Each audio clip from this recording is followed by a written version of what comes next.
لله رب العالمين اللهم رسولك سيدنا محمد وعلى ال سيدنا مولانا محمد حمدا يوافي ويكافي مزيدا يا ربنا لك الحمد كما ينبغي لجلال وجهك وعظيم سلطانك سبحانك لا نحصي ثناء عليك انت كما اثنيت على نفسك ولك الحمد لك الشكر قادر الله اللهم اغفر لنا ذنوبنا وخطايانا كلها اللهم انشنا جودنا من الصالح الاعمال والاخلاق انه لا يهدي للصالحين ولا سيهدي الا الله وفنا مسلم ولكنا بالصالحين اللهم باعد بيننا وبين خطايانا كما باعدت بين المشرق والمغرب يا رب العالمين ربنا تقبل منا انك انت السميع العليم وتب علينا انك انت التواب الرحيم ربنا آتنا في الدنيا حسنة وفي الآخرة حسنة وقنا عذاب النار آمين برحمتك يا أرحم الراحمين صلى الله عليه وسلم.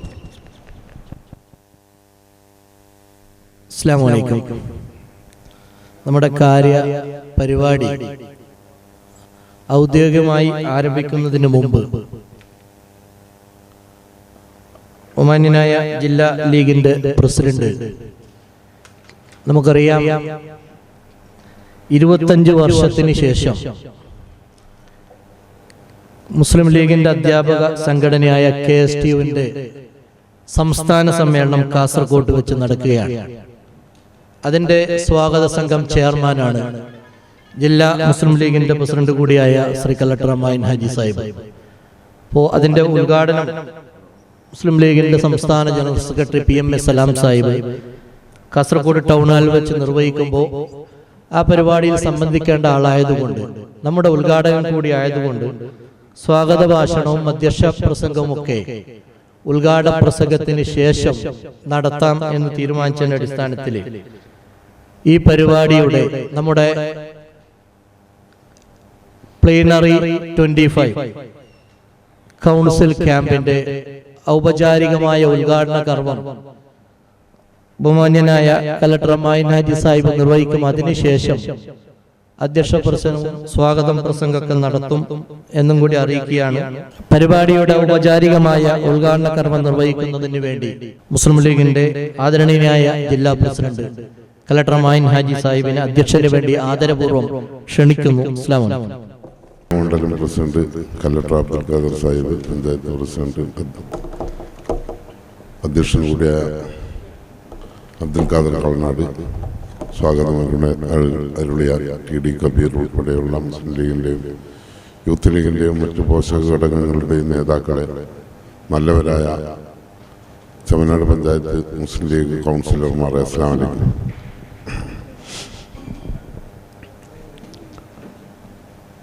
ഈ മുസ്ലിം ലീഗിൻ്റെ പഞ്ചായത്ത് കമ്മിറ്റി നിലവിൽ വന്ന് 2 വർഷം പൂർത്തിയാകുന്ന ഇന്ന് തന്നെ ഒരു കൗൺസിൽ യോഗം സംഘടിപ്പിച്ചുകൊണ്ട്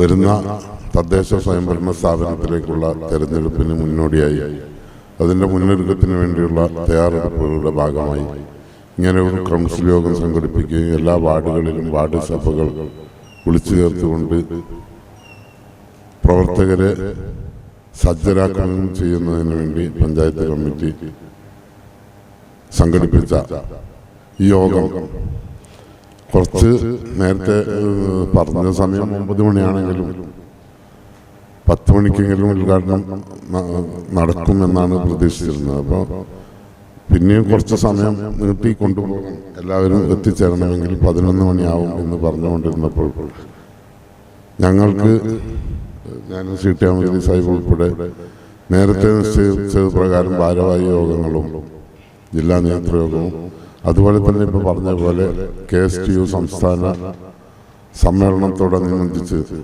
ആദ്യമായി കാസർഗോഡ് ജില്ലയിൽ ആദ്യമായാണ് KSTU സംസ്ഥാന സമ്മേളനം സംഘടിപ്പിക്കുന്നത്. അതിൻ്റെ ഭാഗമായി പല പരിപാടികളിലും പങ്കെടുക്കാനുള്ളത് കൊണ്ടും നേരത്തെ പോകാനുള്ളത് കൊണ്ടാണ് കുറച്ച് നേരത്തെ ഇത് ഉദ്ഘാടന പരിപാടി ഉണ്ടാവണമെന്ന് അഭ്യർത്ഥിച്ചത്. അപ്പോൾ അതുകൊണ്ടായിരിക്കാം പക്ഷേ ആളുകൾ പൂർണ്ണമായി എത്തിച്ചേരാതെ 250-ൽ പരം കൗൺസിലർമാർ എത്തിച്ചേരേണ്ട യോഗത്തിൽ പകുതിയോളം മാത്രമാണ് എത്തിച്ചേർന്നത് എന്നാണ് മനസ്സിലാക്കുന്നത്.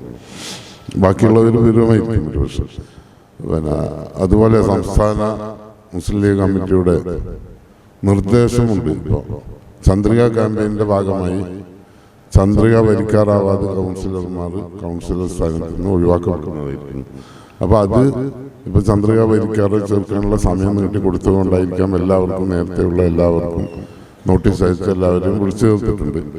എന്നിരുന്നാലും ഇപ്പോൾ പുതിയ ഒരു ജില്ലാ മുസ്ലിം ലീഗിൻ്റെ ഓരോ ഘടകങ്ങളുടെയും ഭാരവാഹികളുടെയും കൗൺസിലർമാരുടെയും പേരുകൾ ചേർത്തുകൊണ്ട് ഒരു ആപ്പ് വരുന്നുണ്ട്. മുസ്ലിം ലീഗിൻ്റെ എല്ലാ ഘടകങ്ങളുടെയും ഏറ്റവും താഴേക്കടയിലുള്ള വാർഡ് തലം മുതൽ ജില്ലാ തലം വരെയുള്ള എല്ലാ ഘടകങ്ങളുടെയും അംഗങ്ങളുടെ പേരുകൾ ചേർത്തുകൊണ്ട്, അതുപോലെ തന്നെ കൗൺസിലർമാരുടെ, അതുപോലെ തന്നെ അവരുടെ പ്രവർത്തനങ്ങൾ രേഖപ്പെടുത്താനുമുള്ള ആപ്പാണ്. അപ്പോൾ അത് ഉപയോഗിച്ചുകൊണ്ടായിരിക്കും ഇനിയുള്ള കാലങ്ങളിൽ ഓരോ പ്രവർത്തകരുടെയും പ്രവർത്തന റിപ്പോർട്ടും ആ റിപ്പോർട്ടിൻ്റെ അടിസ്ഥാനത്തിലായിരിക്കും സ്ഥാനാർത്ഥി നിർണയ സമയത്ത് അവർക്ക് മാർക്ക് നൽകിക്കൊണ്ട് സ്ഥാനാർത്ഥി നിർണയത്തിൽ പരിഗണിക്കപ്പെടുന്നത്. അപ്പോൾ അത് മനസ്സിലാക്കിക്കൊണ്ട് നല്ല രീതിയിലുള്ള പ്രവർത്തനങ്ങൾ വാർഡ് കമ്മിറ്റികൾ യോഗം ചേർന്നുകൊണ്ടും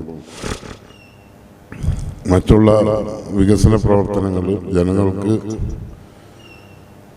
സഹായം ഏകുന്നതിന് വേണ്ടിയുള്ള, ജനങ്ങൾക്ക് പഞ്ചായത്തിൽ നിന്ന് ലഭിക്കേണ്ട സഹായങ്ങൾ എത്തിച്ചു കൊടുക്കുന്നതിൽ ആരായിരുന്നു മുൻപന്തിയിൽ നിൽക്കുന്നത്, ഏത് കമ്മിറ്റിയാണ് മുൻപന്തിയിലുള്ളത് എന്നൊക്കെ ആ ആപ്പിൽ രേഖപ്പെടുത്തിക്കൊണ്ടായിരിക്കും ഇനി മുൻകൂട്ടുള്ള ഓരോ വാർഡ് കമ്മിറ്റിയുടെയും പ്രവർത്തനങ്ങൾ വിലയിരുത്തുന്നത്. അപ്പോൾ ആ ആപ്പിൽ ഇനി അടുത്ത കാലത്ത് ഈ ചന്ദ്രികയുടെ ക്യാമ്പയിനിങ്ങിൻ്റെ അവസാനം ആരൊക്കെ ചന്ദ്രിക വരിക്കാറായില്ല അവരെല്ലാവരെയും ഒഴിവാക്കിക്കൊണ്ട് പുതിയ ചന്ദ്രിക വരിക്കാറായവരെ പുതിയ കൗൺസിലർമാരായി തിരഞ്ഞെടുത്തുകൊണ്ടായിരിക്കും, ഉൾപ്പെടുത്തിക്കൊണ്ടായിരിക്കും ആപ്പ് പ്രവർത്തിക്കുന്നത്. അപ്പോൾ അതുകൊണ്ട് എല്ലാ കൗൺസിലർമാരും ദയവ് ചെയ്ത് ചന്ദ്രിക വരിക്കാർ ആകണമെന്നാണ് ആദ്യമായി എനിക്ക് നിങ്ങളോട് അഭ്യർത്ഥിക്കാനുള്ളത്. അതേപോലെ തന്നെ ഇപ്പോൾ തെരഞ്ഞെടുപ്പ് ആസന്നമായിരിക്കുകയാണ്. ഈ ഭരണകൂടത്തിൻ്റെ പല വീഴ്ചകളും വർഗീയപരമായ വേർതിരിവിന് വേണ്ടി സംഘപരിവാറിന്റെ നേതൃത്വത്തിൽ നടത്തിക്കൊണ്ടിരിക്കുന്ന വിഭാഗീയ ശ്രമങ്ങൾ അതേപടി ഉൾക്കൊണ്ടുകൊണ്ടാണ് സംസ്ഥാന സർക്കാരും ഇപ്പം ഭരണം നടത്തിക്കൊണ്ടിരിക്കുന്നത് എന്ന് നമുക്കറിയാം. കാരണം ലോക്സഭാ തെരഞ്ഞെടുപ്പിൽ അവർക്ക് ന്യൂനപക്ഷ വോട്ടുകൾ ലഭിച്ചില്ല എന്ന പരാജയത്തിൽ നിന്ന് ഇനി ന്യൂനപക്ഷങ്ങൾ എല്ലാവരും തീവ്രവാദികളാണ് എന്ന രീതിയിൽ പ്രചരിപ്പിക്കുകയും അതിനുവേണ്ടി അങ്ങനെ പറഞ്ഞുകൊണ്ട് ജനങ്ങളെ വിഭജിപ്പിക്കുന്ന രീതിയിലാണ് ഭരണം മുന്നോട്ട് പോയിക്കൊണ്ടിരിക്കുന്നത്. അപ്പോൾ അത് മനസ്സിലാക്കിക്കൊണ്ട് നമുക്ക് വേണ്ട രീതിയിൽ നമ്മുടെ ഭാഗത്ത് നിന്നുള്ള എല്ലാവരെയും ഉൾക്കൊണ്ടുകൊണ്ട് പൊതുസമൂഹത്തോട് ഒന്നിച്ച് നീങ്ങുന്ന രീതിയിലായിരിക്കും നമ്മുടെ പ്രവർത്തനങ്ങൾ.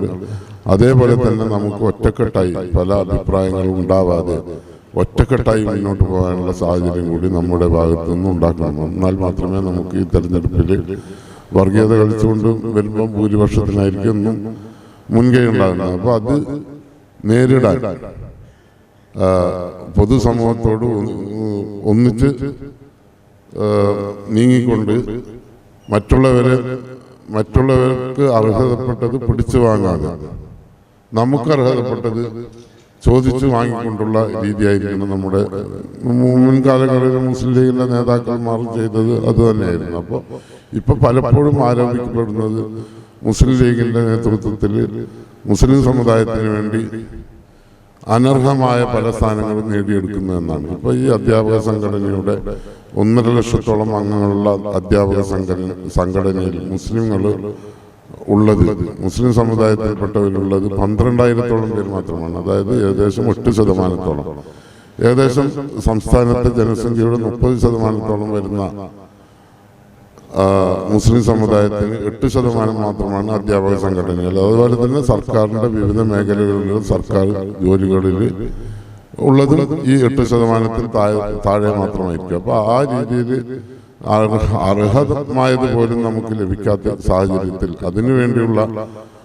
അത് ലഭിക്കുന്നതിന് വേണ്ടിയുള്ള പ്രവർത്തനങ്ങളാണ് മുസ്ലിം ലീഗ് പണ്ട് മുതൽ CH മുഹമ്മദ് കോയ സാഹിബിൻ്റെ കാലം മുതൽ ആരംഭിച്ചത്. CH മുഹമ്മദ് കോയ സാഹിബിൻ്റെ കാലത്ത് ആദ്യഘട്ടത്തിൽ CH മുഹമ്മദ് കോയ സാഹിബ് വിദ്യാഭ്യാസ മന്ത്രിയാകുന്ന കാലത്ത് മുസ്ലിം വിദ്യാഭ്യാസ സ്ഥാപനങ്ങൾ ഒന്നുപോലും ഇല്ലാത്ത കേരളത്തിൽ ഇന്ന് അർഹമായ സ്ഥാനത്ത് എത്തിച്ചേർന്നു. അനർഹമായ സ്ഥാനത്ത് ഇന്നും എത്തിച്ചേർന്നിട്ടില്ല. 30%-ലേക്ക് എത്തിച്ചേരണമെങ്കിൽ ഇനിയും നിരവധി വിദ്യാഭ്യാസ സ്ഥാപനങ്ങൾ ആരംഭിക്കേണ്ടതുണ്ട്.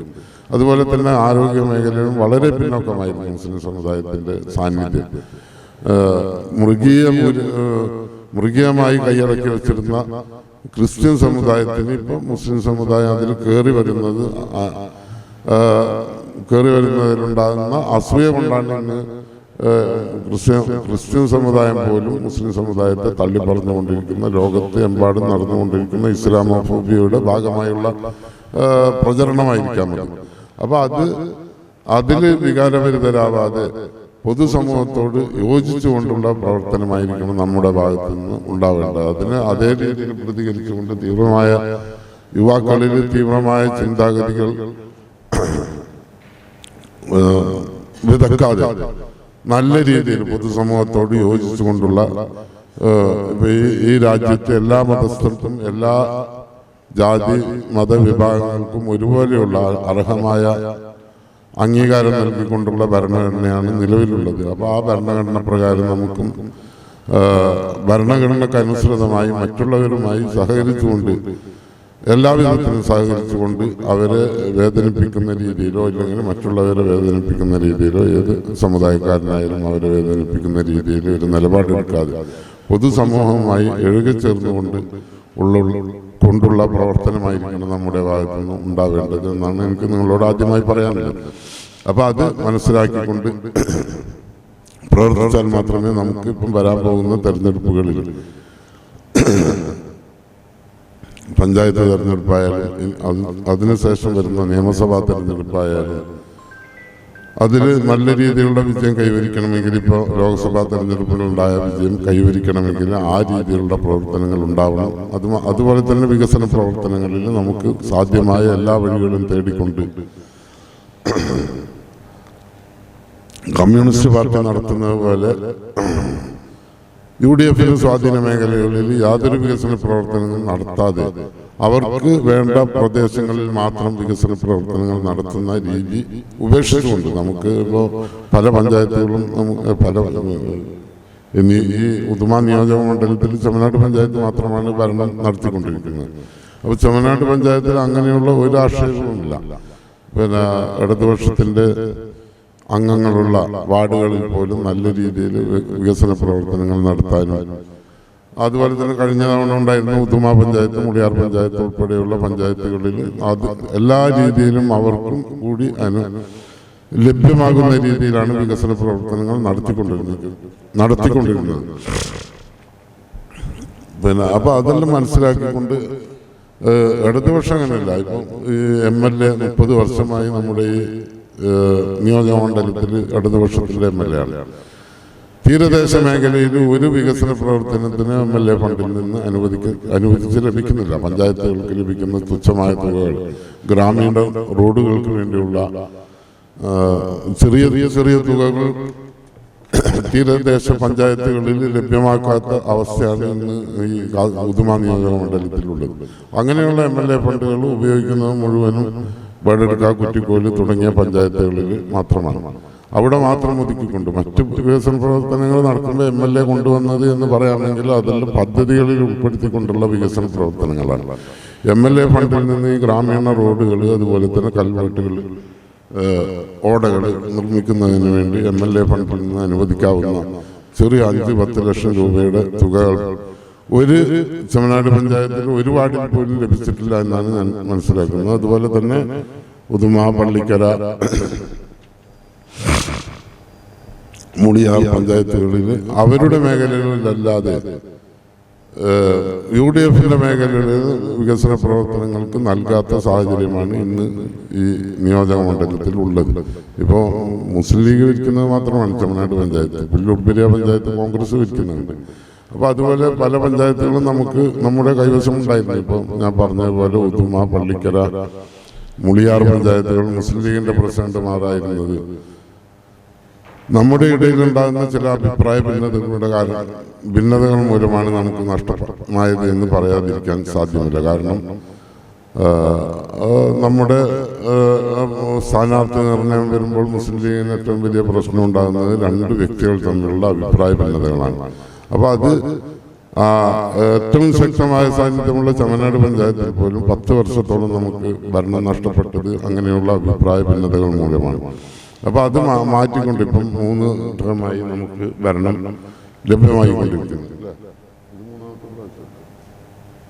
അപ്പോൾ ഈ 3 പ്രാവശ്യവും ഇനി വരാൻ പോകുന്ന തെരഞ്ഞെടുപ്പുകളിൽ നമുക്ക് നല്ല വിജയം കൈവരിക്കണമെങ്കിൽ നമുക്ക് ഒറ്റക്കെട്ടായി തമ്മിൽ പരാജയപ്പെടുത്താനുള്ള മുസ്ലിം ലീഗിൻ്റെ സ്ഥാനാർത്ഥികളെ പരാജയപ്പെടുത്താൻ മുസ്ലിം ലീഗുകാർക്ക് മാത്രമേ സാധിക്കൂ എന്നാണ് പറയുന്നത്. അപ്പോൾ ആ രീതിയിൽ ഇപ്പോൾ കളനാട് നല്ല ഭൂരിപക്ഷത്തിൽ 400-500 വോട്ടുകൾക്ക് ജില്ലാ പഞ്ചായത്തിലും ബ്ലോക്ക് പഞ്ചായത്തിലും ഭൂരിപക്ഷം ലഭിക്കുന്ന കളനാട് വാർഡിൽ പോലും വാർഡ് തെരഞ്ഞെടുപ്പ് വരുമ്പോൾ പരാജയപ്പെടുന്ന സാഹചര്യമാണ് നമുക്ക് കാണാൻ സാധിക്കുന്നത്. അപ്പോൾ അതെല്ലാം മാറ്റിയെടുത്തുകൊണ്ട് ഇനിയുള്ള അഭിപ്രായ ഭിന്നതകൾ മാറ്റിയെടുത്തുകൊണ്ട് പലതും ജമാഅത്തുമായി ബന്ധപ്പെട്ടുള്ള പ്രശ്നങ്ങൾ മൂലമാണ് പല വാർഡുകളും നഷ്ടപ്പെടുന്നത് എന്ന് പറയാതിരിക്കാൻ സാധ്യമല്ല. അപ്പോൾ അതെല്ലാം ജമാഅത്തും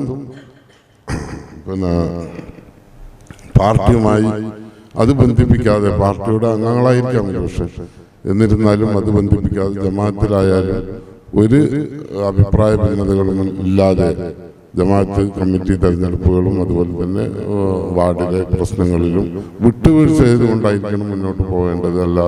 അല്ലാത്ത പക്ഷം ഈ വാർഡിൻ്റെ അവസ്ഥ പല വാർഡുകളിലും എത്തിച്ചേരാൻ സാധ്യതയുണ്ട്. അപ്പോൾ അത് എല്ലാം മനസ്സിലാക്കിക്കൊണ്ട് ഇപ്പോൾ ഒറ്റയ്ക്ക് വേണമെങ്കിൽ മുസ്ലിം ലീഗിന് ഭരിക്കാൻ പറ്റുന്ന ഒരു പഞ്ചായത്താണ് ചെമ്മനാട് പഞ്ചായത്ത്. എന്നിരുന്നാലും മുന്നണി മര്യാദയുടെ പേരിൽ കോൺഗ്രസിന് അനുവദിക്കപ്പെട്ട സീറ്റുകൾ കോൺഗ്രസിനെ വിജയിപ്പിക്കാൻ നമ്മൾ പരമാവധി ശ്രമിക്കുന്നുണ്ട്. അത് ശ്രമിച്ചാൽ ഇപ്പോൾ ഉദാഹരണത്തിന് വേണ്ടി ഞാൻ പറയാം, മറ്റേ ഒരു 10-25 വോട്ടുകൾ മാത്രമുള്ള കീഴൂര് വാർഡിൽ മുസ്ലിം വോട്ട് കൊണ്ട് മാത്രമാണ് കോൺഗ്രസിൻ്റെ സ്ഥാനാർത്ഥികൾ വിജയിക്കുന്നത്. മുസ്ലിം വോട്ട് എന്ന് പറഞ്ഞാൽ മുസ്ലിം ലീഗ് വോട്ട് കൊണ്ട് മാത്രമാണ് കോൺഗ്രസിൻ്റെ സ്ഥാനാർത്ഥികൾ വിജയിക്കുന്നത്.